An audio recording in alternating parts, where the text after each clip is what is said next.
ابھی اسے ذرا آرام کرنے دو، پھر عذاب بائیں طرف سے آتا ہے۔ تو تلاوت قرآن مجید اور ذکر الہی اس کو روک دیتے ہیں اور اس سے کہتے ہیں ادھر تیرا راستہ نہیں ہے۔ غرض یہ کہ وہ جس طرف سے بھی آنا چاہتا ہے اس کو راستہ نہیں ملتا، لہٰذا وہ عذاب کمزور ہو کر واپس چلا جاتا ہے۔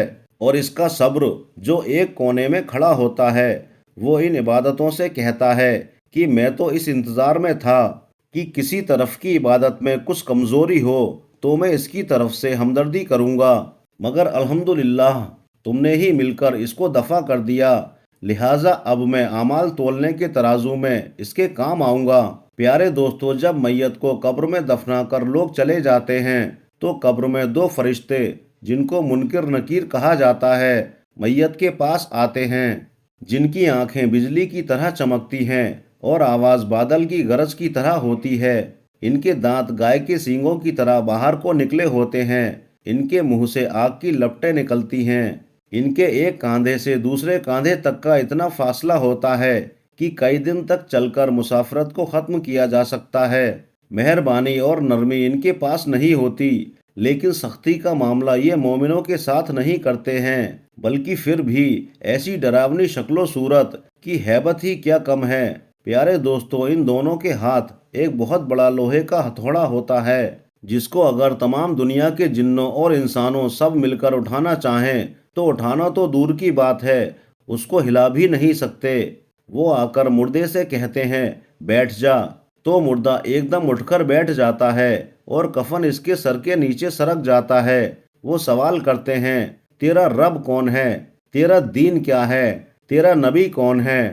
اگر مردہ نیک اور مسلمان ہوتا ہے تو وہ کہتا ہے میرا رب اللہ تعالیٰ ہے جو وحدہ لا شریک ہے، میرا دین اسلام ہے، میرے نبی حضرت محمد مصطفیٰ صلی اللہ علیہ وسلم ہیں۔ یہ سن کر وہ دونوں کہتے ہیں تو نے سچ کہا، تو اس کی قبر کی دیواروں کو صف طرف سے ہٹا دیا جاتا ہے۔ اس کے بعد فرشتے کہتے ہیں سر اٹھاؤ۔ مردہ جب اپنے سر کو اٹھاتا ہے تو اس کو ایک دروازہ نظر آتا ہے جس میں جنت نظر آتی ہے، اور وہ کہتے ہیں اے اللہ تعالیٰ کے دوست، جو جگہ تمہارے رہنے کی ہے اس وجہ سے کہ تم نے اللہ تعالیٰ کی اطاعت اور فرما برداری کی ہے۔ اس کے بعد وہ فرشتے کہتے ہیں کہ اپنے پاؤں کی طرف دیکھ۔ جب وہ دیکھتا ہے تو دوزخ کا دروازہ نظر آتا ہے جس سے دوزخ کا حال نظر آتا ہے۔ وہ فرشتے کہتے ہیں اے اللہ تعالیٰ کے بندے، تو نے اس دروازے سے نجات پالی ہے۔ اس وقت میت کو اس قدر خوشی ہوتی ہے جو کبھی ختم نہیں ہوگی۔ اس کے بعد اس کی قبر میں 70 دروازے جنت کے کھول دیے جاتے ہیں جن سے جنت کی ٹھنڈی ہوا اور خوشبوئیں آتی رہتی ہیں، اور قیامت تک وہ انہی بہاروں میں رہے گا۔ پیارے دوستو، دوسری طرف جب نافرمان گنہگار کو قبر میں رکھا جاتا ہے تو قبر اس پر تنگ ہو جاتی ہے کہ اس کی پسلیاں دوسری طرف کی پسلیوں میں گھس جاتی ہیں۔ اس پر گنجے اور کالے سانپ مسلط کر دیے جاتے ہیں۔ پھر اس کے پاس دو فرشتے منکر اور نکیر آتے ہیں۔ وہ آ کر پوچھتے ہیں کہ تیرا رب کون ہے؟ تیرا دین کیا ہے؟ تیرا نبی کون ہے؟ وہ ان کے ہر سوال میں جواب یہی دیتا ہے میں کچھ نہیں جانتا، میں کچھ نہیں جانتا، مجھے نہیں معلوم۔ پھر وہ فرشتے اس قدر زور سے مارتے ہیں کہ اس کی گرج کی چنگاریاں قبر میں پھیل جاتی ہیں۔